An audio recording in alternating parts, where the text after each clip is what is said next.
आप सभी को प्रणाम। जय श्री राम। मैं हूं लाला नेपाल से। आज के इस वीडियो में NIBL सहभागिता फंड जो नेपाल के सबसे पहले म्यूचुअल फंड है उसके बारे में, SIP कैसे सेट किया जाता है, कैंसिलेशन कैसे किया जाता है और उसके बाद में SIP का जो अमाउंट बढ़ाने के लिए क्या क्या करने पड़ता है उसके मैं फॉर्म के माध्यम से आपको समझाने का प्रयास कर रहा हूँ।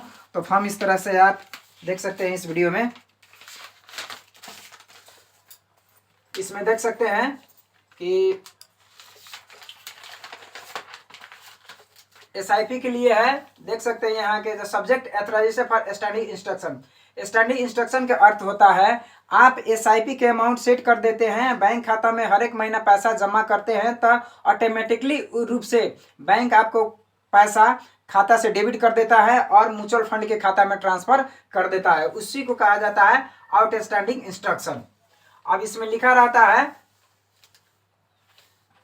तो इसमें बेनिफिशियरी अकाउंट डिटेल में हम लोग देख सकते हैं अकाउंट होल्डर नेम।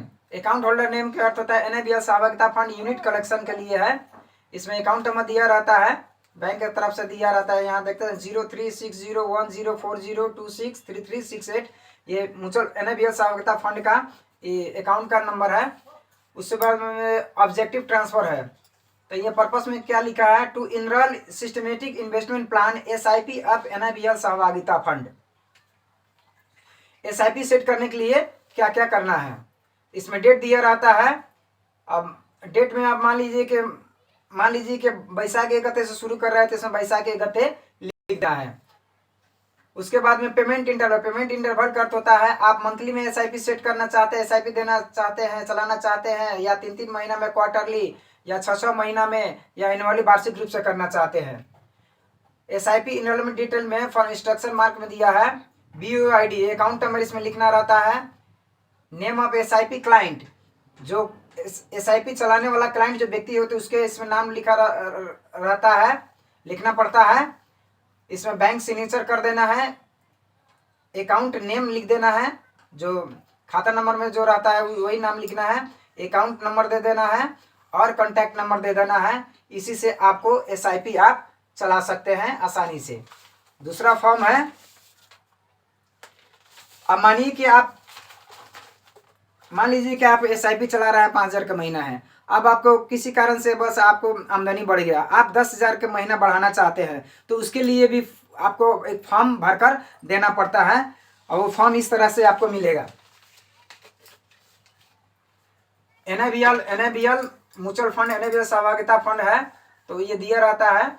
तो इसमें लिखा रहता है, सब्जेक्ट में है अमेंडमेंट इन SIP रजिस्ट्रेशन, यानी कि SIP रजिस्ट्रेशन आप अमाउंट बढ़ाना चाहते हैं उसी संबंध में है। तो इसमें BOID रहता है, अकाउंट नंबर लिख देना रहता है। अमेंडमेंट का अर्थ होता है बढ़ाना, इंक्रीज करना। अब अमेंडमेंट सेक्शन दिया रहता है, SIP ड्यू डेट है, प्रीवियस रिकॉर्ड है, अमेंडमेंट है। मानिए कि आप 5,000 महीना पर मंथ चला रहे हैं, आप बढ़ाना चाहते हैं तो 10,000 महीना लिख देना है।